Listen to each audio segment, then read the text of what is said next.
Football is dead. Long live football. I mean, that's one good way of starting the podcast off, isn't it? It is. Hey, back again for another recording. Totally wasn't recorded 2 minutes after the last one. Nope. Not at all. Don't know what you are insinuating. I've gone home, I've showered, I've got a spare change of clothes. It's been 7 days. Like, it's been a whole Craig David song since we've seen each other. Wake me up. I mean, that's George Michael, but let's roll with it. Oh, no. Well, Craig David's music is just... Dun, dun, dun, dun, dun, dun. It's just a bunch of music. I can't sing music. If anyone wants Matt to DJ their birthday party, I mean, he is available. I'm going to put his contact details. You need the job, don't you? Yeah. He'll come and DJ your kid's birthday party and he'll sing Craig David songs. No, to be fair, I am a cracking DJ. Just... I can't sing. Yeah. I imagine you'd be a cracking DJ. You're, like, good with technology and... Yeah. Thanks, man. That's all right, man. Should we get into this Boxing Day stuff that we're definitely not recording in January? Is it Boxing Day? These are all the Boxing Day matches. Ooh. I thought last week was... No, that was the weekend before. Ah. So, Boxing yes, Day. Boxing Day, because I remember, because that's when Arteta took over. So, we'll start off with the All Lot, because it was the earliest game, on Matchweek 19 of Dead Specials. If you don't know the deal by now, go back and listen to episode 1, or don't. Not a lot of people have. But, so, game 1 of 10, because there's 10 this week. Tottenham, Brighton, Boxing Day, 2-1 Brighton. What did you make of it, Matt? Good goal, poor defensing. Again, no pressure, really. From players like Vertonghen, experienced, plays for a high-level club, high-level international team, and he's just caught ball watching all the time. Yeah. It's getting annoying. Like, we got a really poor left-back situation and a really poor right-back situation at the moment. Yeah. Danny Rose has given up, same with Vertonghen. Ben Davies is out injured. Yeah. So we have to somehow figure out that, like, a defensive way to congeal the entire left and right side, because Aurier is a bit inconsistent. He's a bit hit or miss, and half the time he's playing up the pitch because why not? We know he can't defend. Can he not? But he can clearly, if he's playing up the pitch, he can clearly attack. Yeah, he can attack, and that's the only reason I think he's still in the team. Well, that, and for some reason he doesn't want to play Kyle Walker-Peters. Yeah, that. There's 3 people who are giving their everything for the club at the moment. Who are they for you? Alderweireld, Ali, and Mora. Ooh. Son, I will say Son always gives his best, but he's never... I mean, especially in this match, he was suspended. He's only just come back, so yeah, give it time. But Mora, even if he loses a ball, he'll be right back there to win it again, and that's how we got our first goal. Yep. Just a bit of a lucky... You wouldn't say Kane's given his all? No. He's still not injured yet. No. He's been a bit crap this season. Yeah. He's still there. He's still scoring goals. He's still helping the team out, but he's not been the Kane we've come to expect for the last couple of seasons. Mm-hmm. At least that's my opinion anyway. Yep. Ali scored a brilliant goal to win us the game. Mm-hmm. I think the technique on that goal was brilliant, but like half the time, if you were watching the game, like he's making runs, and I'll get into it a little bit later on, a couple of weeks down the line. Like he's making runs, he's taking the team forward, and nobody else is going with him. Yeah. He's getting up there, and after time he's having to stop, slow down the play, and pass it backwards because he's got nobody else making the runs. And I don't see why it's come like this, because the last, like, I know it was different manager and whatever, but Tottenham were such a high-pressing team not that long ago, with fast-forward attacking, brilliant passing, and like high pressure as well. And then that's not Mourinho's style. I know it's not Mourinho's style. I did say, I know it's a different manager, but it's still these same group of players. They should still have it in them. And, like, clearly you can tell they've been told to press the ball, like, last week's games. I mean, we lost to Chelsea because we were all just sort of standing back, just on the line. Nobody went out to press William. And that's how we conceded. Yeah. Like, there should be pressure in the right places, and that's more Mourinho's style. Yeah, he's It's tactical pressing. yeah. But at the moment, half the players, and I say half, the majority of the players don't even want to do tactical pressing. Yep. So, yeah. That's What can my you do? Yeah, that's my little I bit get- of a rant on it. Yeah, went behind. Brighton did take the lead. Like you're saying, for sloppy defending, a good equaliser from Kane and a really well taken goal. As much as it pains me to say it, from Delhi, the ball from Ericsson, wasn't it, that he managed to keep in, and great finish. No, it was a cutback by Aurier. Oh, yeah, Ericsson did the ball in, Aurier cuts it back, and then Ali finishes it. Yeah. He's been one person that you can't sort of, like you said, argue about his passion for the club since Mourinho's come in. He's been playing a lot better under him. And, he just really... I mean, you expected going into the Spurs to win it. But then, like, judging off the performances this year, anything can really happen. So, it's just you need to work on your defensive capabilities, really, isn't it? I mean, I feel like what Mourinho's going to do, and we're not going to see results from it this season, possibly not even next, but Ali will get a new contract, I reckon, Yeah. and he will make him a Frank Lampard-esque player Yeah. and build the team around Ali. Got Alderweireld now man in the back line and skip into the future. Yeah.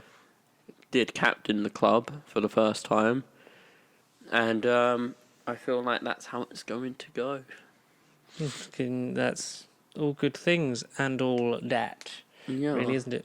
We'll start off on a new tenure for another North London club as Arteta took charge of his first We're game. not doing Everton. Bournemouth. It was a 1-1 draw on Boxing Day. Went behind from a standard with Arsenal, like really clumsy defending. I know this is speaking in the future, but like it's improved a lot since then, and we'll get into that in future episodes. In a few weeks' time. But it's a sloppy thing, the organisation, especially with that group of players. But the fight was there, and there was a lot more of it. There was a good belief to come back because we did push on and get the equaliser from Aubameyang, who's someone we're going to miss for a couple of more games. But yeah, They don't know that yet. I know. Well, they basically do, especially when they judge when this comes out. But I'm obviously the results. Some people are like getting on the back about, but for this season, that's almost been a write-off before like the end of the year. It was like it's nice to just have something refreshing come in and know that in the next couple of years we'll hopefully be building to something a lot better. Well, I feel like that's been the case with a lot of clubs, just a whole write-off this season. Like, hell, I reckon even Chelsea might even call the season a write-off in a bit if they keep up with their He's lost results. 8 games now, Frank Lampard. But like Roy Keane said, he's still not getting the stick for what's going on. It's really a weird one, isn't it? Yeah. But I'm not happy with the result. I'm more happy with the performance, and I know that Because sometimes in football you just can't even get the results even if you were the better team. yeah, exactly. It's just one of them things, really, isn't it? But hopefully this is the start of a long rebuilding process that they'll let Arteta get towards the end of, and we can bring in some fresh players in the summer. Because as of right now, nothing's happening. So we'll just see where that one goes with that one. But much better. Bournemouth did have chances early on. They came out a lot stronger than us. I feel like they could have finished us off before half time. But obviously, Arteta managed to sort of bring it back in and sort of steady the ship. We managed to get a point out of it. Obviously, not ideal, but we'll move on. We'll build from that, and we'll see where it goes. Sheffield United won. Watford won. Surprising, really. Sheffield United at home dropping points because they've been such high and consistent performers on their own turf. Watford, they'll see that as a point gained rather than 2 points dropped, which I think Sheffield United will see it as they've dropped points. What do you make of teams that are just quite at opposite ends of the scale in terms of what they're doing this season? I feel like Sheffield United will see it as dropping points, but at the same time, it's more of a case of they probably didn't expect to be this high up in the table. At you're Sheffield United, you just got promoted into the Premier League. You probably expect to finish 15th, Yeah. Something like 16th, that. Or just scrape through and then see if you can rebuild next season. Yeah, possibly you might even if you're a good team, you might hope to get 10th. Yeah. But nobody expected them to be up this high. I don't think they expected them to be up this high. No, definitely not. Like, it's the first real test of a really, really hectic Christmas period. Yeah, for that's them. sort of going to be there. Have they got the legs for it? Yeah, like It's not like they've lost. I mean, I feel like both teams probably would have walked away going, 1-1. Yeah, draw. fair enough. Yeah, fair enough result from that. Yeah, they'll see it. Like at least they're not. They're still picking up points. That's the main thing at the end of the day, isn't it? Really. They ain't getting nil. Watford obviously need to improve heavily on their results if they're looking to stay up. Which at this point in time, I just don't see them doing it. I feel like they wasted too much at the start. They burnt out quite quickly before they'd even sort of really begun, and sort of trying to chase that tail can work out for some teams, but not all the time.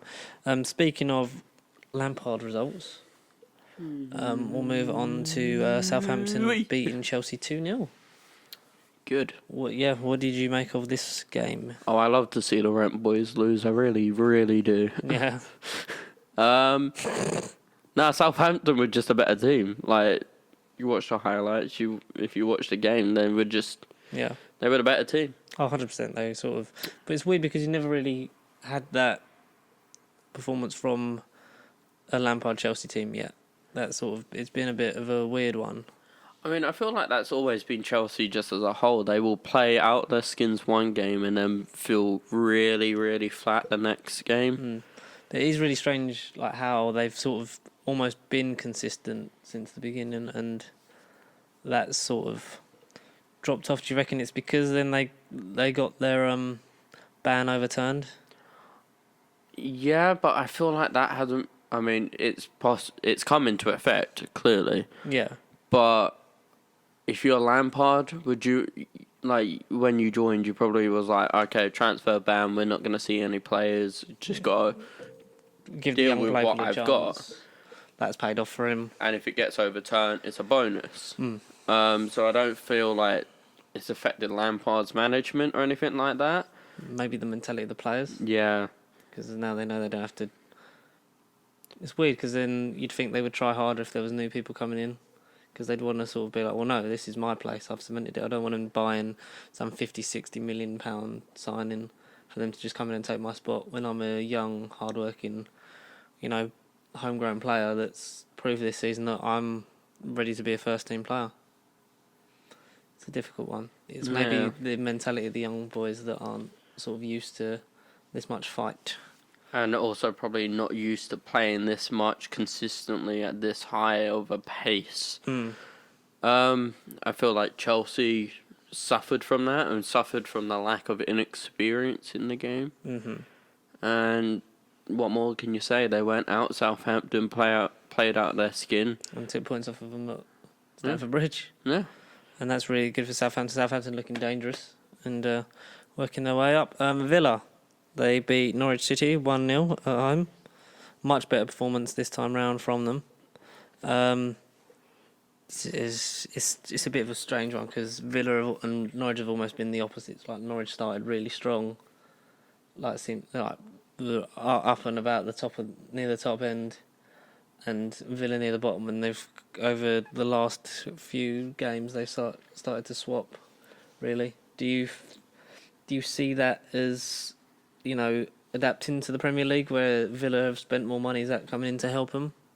Yeah, I feel like Villa, when they came out, they were like, okay, we're just going to splash all this cash, getting all these players, we'll be fine. Yeah, it didn't work straight away, though. No. I mean, the game was almost played like a relegation battle. It was very cagey, very here or there, could have gone either way. A lot of fight, though, from Aston Villa, and they got the goal that won it. They took the 3 points and move on. Next game, hopefully they try and survive, if you're a Villa player. Villa You'll try and see if you can stay up.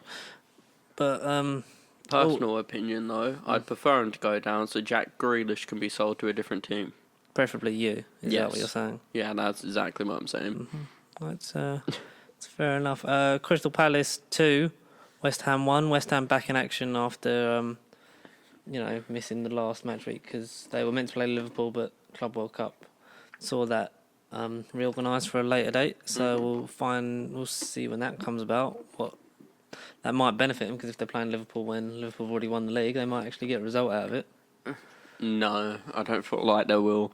Even if Liverpool win the league, it will just be a case of... But I don't see it because it's hard once you've won it to sort of keep going, and we nearly fucked it up going unbeaten. I don't see them, with all the games they're going to have, like Champions League and the Cup games, are they going to be able to keep that high intensity up for all of them, especially when they've won one of them? Will their focus then shift on doing a Premier League, Champions League double? Yeah, I suppose. We don't know. Palace getting the result at home again. West Ham were not terrible by any stretch of the imagination. They just they seem to be lacking that sort of cutting edge up front. They that final touch in a way. The flourish. That final third they're struggling with, and I mean they lost. Ayew had a chance earlier that he scuffed. Should have scored from that, but he made up with it. With a absolutely fantastic solo goal. So definitely. Beautiful goal. It's hard to say. On another day, you could maybe argue that West Ham could have won that, but I just think that it's just not really they been very stop-start. Like a couple of good games, a couple of bad ones. It's sort of like there's just like glimpses of what they can do, but it's just a shame that they're not sort of getting to do that. Just yet. But who knows whether they'll get to build upon that in the future. Or hopefully they get relegated too. Maybe. We don't. Well, I mean, it's anyone's guess. The Ancelotti era got started for Everton. 1-0 win at home against Burnley. Calvert-Lewin scoring the first goal of the Ancelotti era. Looking a much better organised team. I know only after one game, but we can just say, is Ancelotti going to have a huge impact on Everton, do you think? Yeah. I mean, the fact that they actually won the game says a lot. Yeah. That Arsenal should have taken notes from that. That's how you get a new manager in and then win. Not have the same result. But then I think when you're getting a manager in like Ancelotti... Oh, yeah, it's a big That's big just like something else. Whereas Arteta's for the long game, which I think will pay off in seasons to come. Whereas Ancelotti is an immediate impact. A short-term impact, yeah. Like I always wanted him when Wenger left to steady the ship before you chose like an Arteta or something like that. So it would get us, but someone who would come in, get you, he's going to get you top four. And maybe get you some distance in the cups, and you see where you're at the end. And then eventually, because he's not really going to stay at Everton long term, maybe like 3-4 years, if that. But I feel like he could be dangerous especially with the squad they've got, like Moise Kean and stuff like that, Richarlison. I mean, under Ancelotti, I feel like Everton could compete for Europe. I think they could definitely get in the Europa spots and maybe even push on into top four. Just because they've got like good backing, they've got owners that clearly want that, Want the best for the club, and it's just a case of can a manager as world class as Ancelotti get them up there? I think so. We'll have to see where that gets them in May, but all in all, pretty decent start for him. He's not going to be complaining. 3 points on the board. That's what he wants. Burnley also, I mean, they did have chances early on. It's sort of like Everton sort of got a while to get a foothold into the game and sort of ease their way in. They were very cagey, not really getting beyond their own half for a lot of the early moments of that game. But then the free-flowing football that they started playing throughout, especially in the second half, I think their confidence grew when they sort of grew into the game as well. So pretty decent performance. Man United making up for losing to Watford by beating Newcastle 4-1. I mean that's an instant impact. Yeah, that's an Ole Gunnar Solskjaer That's keeping his job for another month. He's still at the wheel for another 2 weeks. He's still at the wheel. He's put the tyre back. He's put a new tyre on. Then he will lose again for another 2 weeks, and then get one more win, and they're like, okay, Ollie, you used to play for us. Here, keep the job.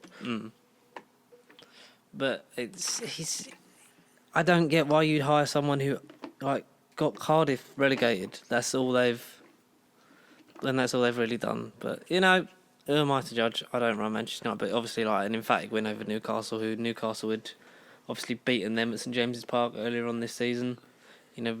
Very strong performance. Newcastle did have chances. I mean, they obviously did get the goal, but I think just it's almost like United had a point to prove. They come out swinging and great goals early on. Well, they're probably enjoying their time under Ollie. They probably just turned around. He probably turned around and went, "Oh, mate, make sure you win this one, lads. I want the job for another week." Yeah, they're deciding when they keep him on. But do United have to change manager to sort of try and take them steps to get back to where they should be? I know you don't want that, but do you think if they were any other team, would they still be putting their faith in Ole Gunnar Solskjaer? If you were any other team with United's history and United's record and with the amount of money that United have, I feel like the moment you dropped out top four, you would have sacked literally everyone. Got a brand new manager, got new players in, invest wisely, but then Ed Woodward seems a bit of a dolt.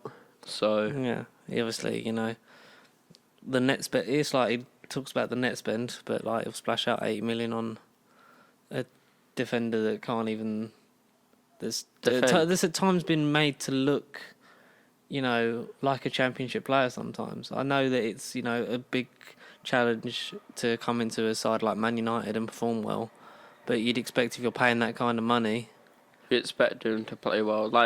You gotta love Slabhead, but ever since Slabhead and Wan-Bissaka left Leicester and Palace, they've had a better defensive record than United have. Yeah.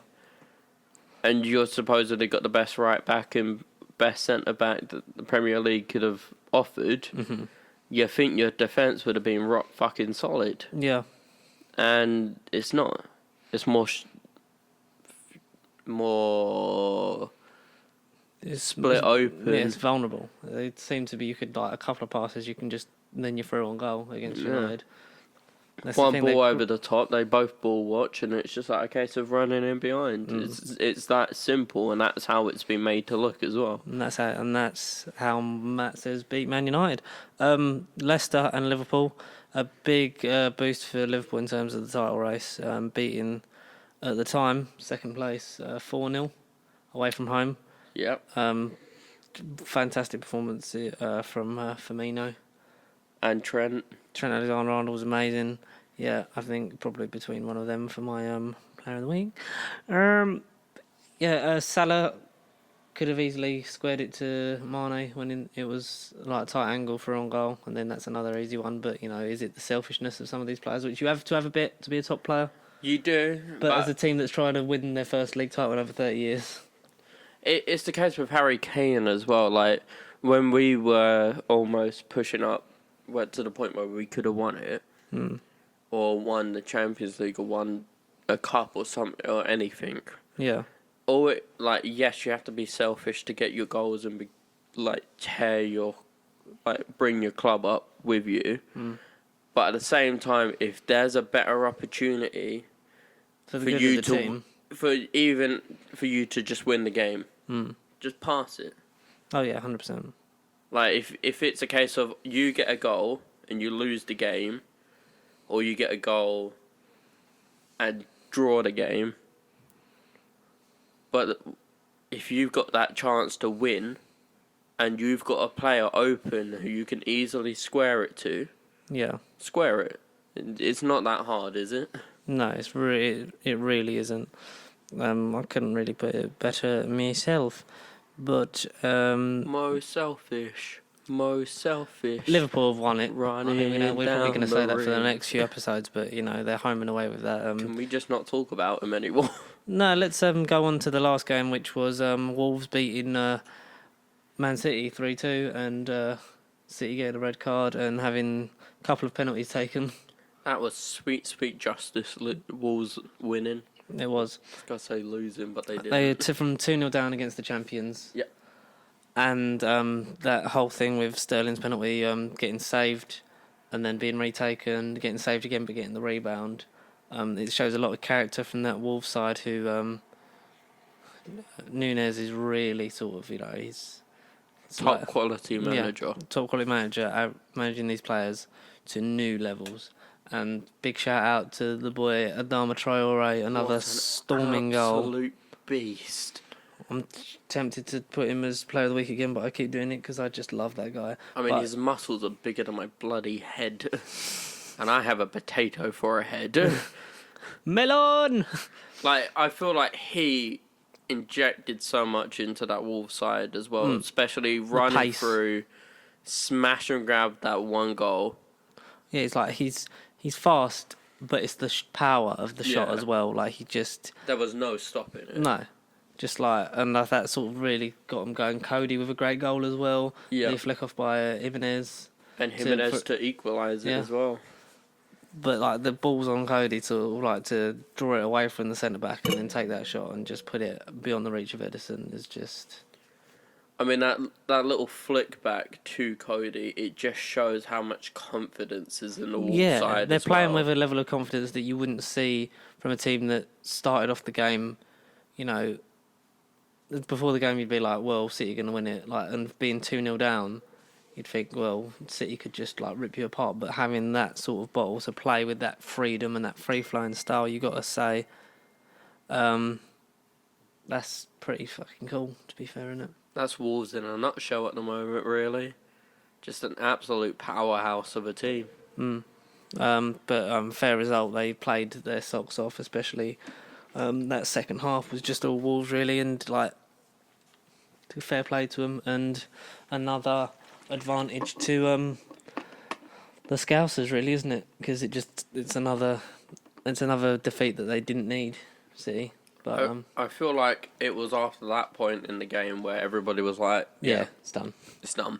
It's done." Do you want me to go through the table and then you can give us your team of the week, player of the week? We should do team of the week.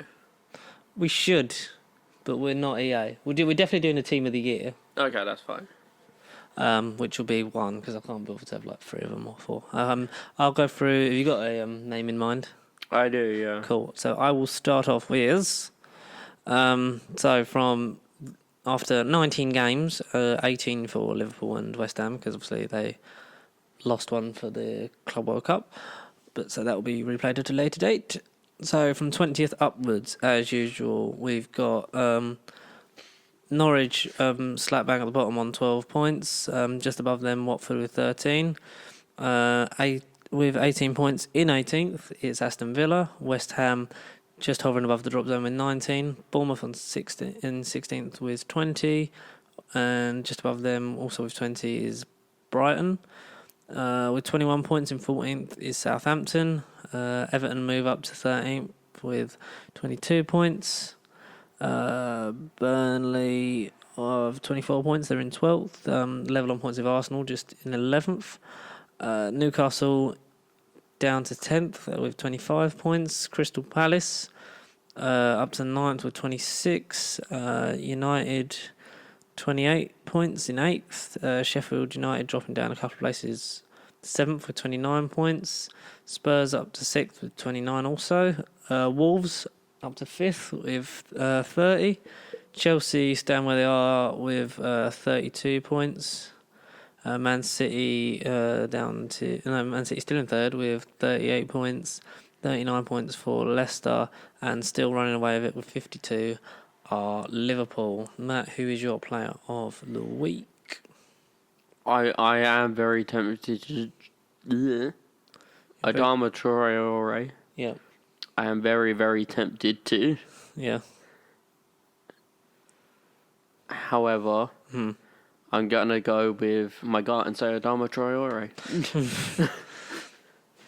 It's very fair enough. I'm going to say for excellent performance and the goals, even though I think it's the first time a Liverpool player has been awarded this by anyone. I'm going to go for Bobby Firmino. Yeah, that's a fair. for That's a a fair great call. performance against just like well taken goals and you know the least selfish out the front three. Yeah, Maybe look. Firmino is the epitome of the word team player. And just he's a poacher, but he also scores great goals. And like some of the balls he's been playing into the others as well is just like that. I think that Leicester game, probably, and also I've sort of got to because I think Alexander Arnold also played his fucking socks off in that game. I was gonna say, would you like me to give my honest team of the No, you said Adama player? Traore, right? I'll say it's a tie between Firmino and Alexander Arnold because they sort of. I mean, Arnold maybe more. I would have Firmino. given it to Arnold if we're given a proper serious one. Mm-hmm. We'll say Arnold with Traore and Firmino just like in joint second. Yeah. So that's fair enough because they both were running the show. Arnold more so against Leicester, but fantastic team performance all round. Not even when one of them plays bad, they're all sort of picking up the slack, which is annoying. But apart from that, that's another as Matchweek 19 of Dead Air Specialists. And where can they catch us for more of this nonsense? By subscribing, liking, commenting down below, hitting At that Pasty notification bell, boosting up the algorithm. Follow the @ on Please Pasty be the Sheep. algorithm. Follow the @ on Twitter @Pasty Sheep. Right, boom. Anything else I'm missing? And that's it. That's all the socials done. Email us, tweet us, send us a message via carrier pigeon if you want us to talk Follow about my it. Instagram. It's Mega Matt with a dot in the middle between Mega and Matt. Ooh, Sorted. Cheeky shout out to myself. that's fine. I mean, you've sort of earned it. You've recorded 2 things in one day. So, On to the next one. but yeah. And until next time, we'll see you on the flip side. Oh, I didn't know you were dancing. I didn't know you were saying something.